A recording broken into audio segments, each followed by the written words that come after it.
నుంచి మొదలు పెడితే మలిదశ తెలంగాణ ఉద్యమంలో బీఆర్ఎస్ పార్టీతో కలిసి పనిచేసేంత వరకు కూడా జీవిత పర్యంతం కూడా తను తెలంగాణ మంచి కోసం కష్టపడ్డాడు, తెలంగాణ బహుజనుల కోసం కష్టపడ్డాడు, తెలంగాణ బడుగు వర్గాల కోసం మాట్లాడిండు. కాబట్టి వారి స్ఫూర్తిని తీసుకొని ముందుకు వెళ్తాం, వారి స్ఫూర్తిని తీసుకొని జాగృతి ప్రయత్నం చేస్తుందనే విషయాన్ని ప్రజలందరికీ కూడా తెలియజేస్తూ మరి ఇవాళ వీరితో మొదలుపెట్టినాం.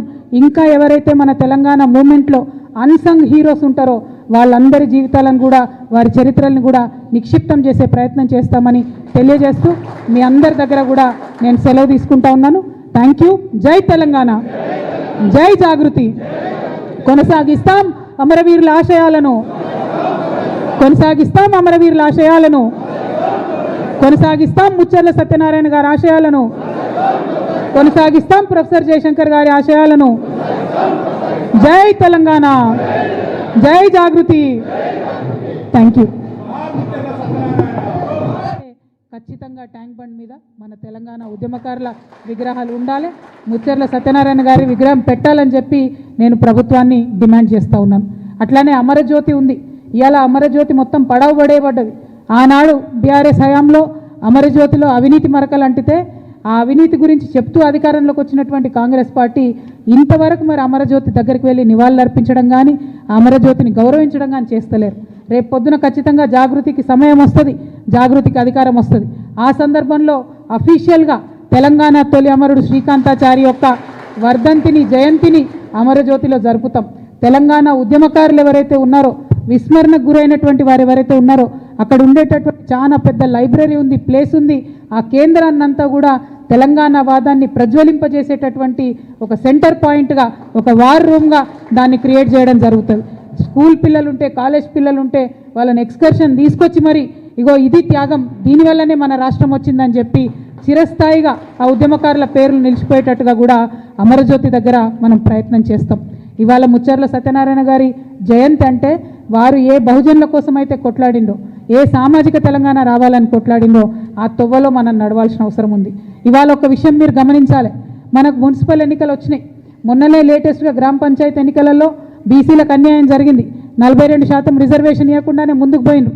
ఇవాళ మున్సిపల్ ఎన్నికలు వచ్చినాయి. మళ్ళీ మున్సిపల్ ఎన్నికలలో 42% మాట ఎత్తకుండా కాంగ్రెస్ ప్రభుత్వం ముందుకు పోతుంది. ఆ ముందుకు పోయేటటువంటి సందర్భంలోనే మరి బీసీలు ఎక్కడ తెలుసుకుంటారో, మరి సంస్థలు, చాలా సంస్థలు, వ్యక్తులు ఎక్కడైతే గలమెత్తుతారో అనేటటువంటి ఆలోచన రాగానే ఏం చేస్తారు? గుంపు మేస్త్రి గారు, గుంటనక్క గారిని ట్యాపింగ్ కేసులో పిలుస్తారు. గుంపు మేస్త్రి, గుంటనక్క ఇద్దరు కలిసే ఉన్నారు. మభ్యపెట్టేటటువంటి ప్రయత్నం ఇది తెలంగాణ సమాజాన్ని. రేపు పొద్దున మీరు నోటిఫికేషన్ ఇస్తున్నారు మున్సిపాలిటీస్ కోసం, మా బీసీలంతా ఏకమవుతారు, ఏమైంది మా 42% అడుగుతారని చెప్పి కొత్త డ్రామా మొదలుపెట్టిరు తప్పితే ఇది ప్రజలకు వనికొచ్చేటటువంటిది కాదు. వాళ్ళిద్దరు కూడా కలిసే ఉన్నారు. ఇవాళ బీఆర్ఎస్ పార్టీ ఎక్కడ అడిగిందో ఒక్కసారి ప్రజలు గుర్తు చేసుకోవాలి. బీసీలకు 42% రిజర్వేషన్ ఇవ్వకుండా ఎట్లా మున్సిపల్ ఎలక్షన్లకు పోతారని బీఆర్ఎస్ పార్టీ ఉద్యమాలు చేస్తున్నదా ఇవాళ బీసీ బిడ్డలు గమనించాలి. కాంగ్రెస్ పార్టీ ఆలోచన చేస్తున్నదా ఇవాళ బీసీ బిడ్డలు గమనించాలి. మరి ఖచ్చితంగా 42% ఇవ్వకుండా మున్సిపల్ ఎన్నికలకు వెళ్ళడం అంటే బీసీలను మోసం చేయడమే అని జాగృతి భావిస్తూ ఉన్నది. మరి సత్యనారాయణ గారి స్ఫూర్తితోని మేము మరొకసారి డిమాండ్ చేస్తూ ఉన్నాం. ఏం తొందర లేదు, ఎన్నికలకు ఏం ఇబ్బంది లేదు. ఎప్పుడైతే పొలిటికల్ పవర్ అనేటటువంటిది బడుగు బలహీన వర్గాలకు వస్తుందో, 85% పైచిలుకున్నారని చెప్పి రాహుల్ గాంధీ గారు చెప్తున్నటువంటి ఆ సమాజానికి వస్తుందో అప్పుడే తెలంగాణ బాగుపడుతుంది. కాబట్టి 42% రిజర్వేషన్ ఇవ్వాలి అని ఇప్పటికీ కూడా నేను ప్రభుత్వాన్ని డిమాండ్ చేస్తున్నా. ఆలస్యం కాలేదు, ఆ దిశగా ఆలోచన చేయాలి. ఒకవేళ ఇవ్వకుండా ప్రభుత్వం ముందుకు పోతే మాకు చాలా మంది ఫోన్లు చేస్తున్నారు, జాగృతిగా మీరు మద్దతు ఇవ్వండి అని. మేము ఇంకా ఫుల్ ఫ్లెజ్డ్ పొలిటికల్ పార్టీ కాలేదు, ఎన్నికల్లో పోటీ చేసే పరిస్థితి లేదు. కాకపోతే ఎవరు ఎక్కడ నిలబడ్డా బీసీ, ఎస్సీ, ఎస్టీ, మైనారిటీ, ముఖ్యంగా మా ఆడబిడ్డలు, మా యువ మిత్రులు ఎక్కడ నిలబడ్డా వారు మా మద్దతు కోరితే తప్పకుండా జాగృతి తరఫున మద్దతు ఇస్తామని నేను ఈ సందర్భంగా తెలియజేస్తూ ఉన్నాను. రాష్ట్ర వ్యాప్తంగా అనేక మున్సిపాలిటీస్ నుంచి మాకు ఫోన్స్ వస్తున్నాయి. వారందరికీ ఒకటే మాట చెప్తున్నాం,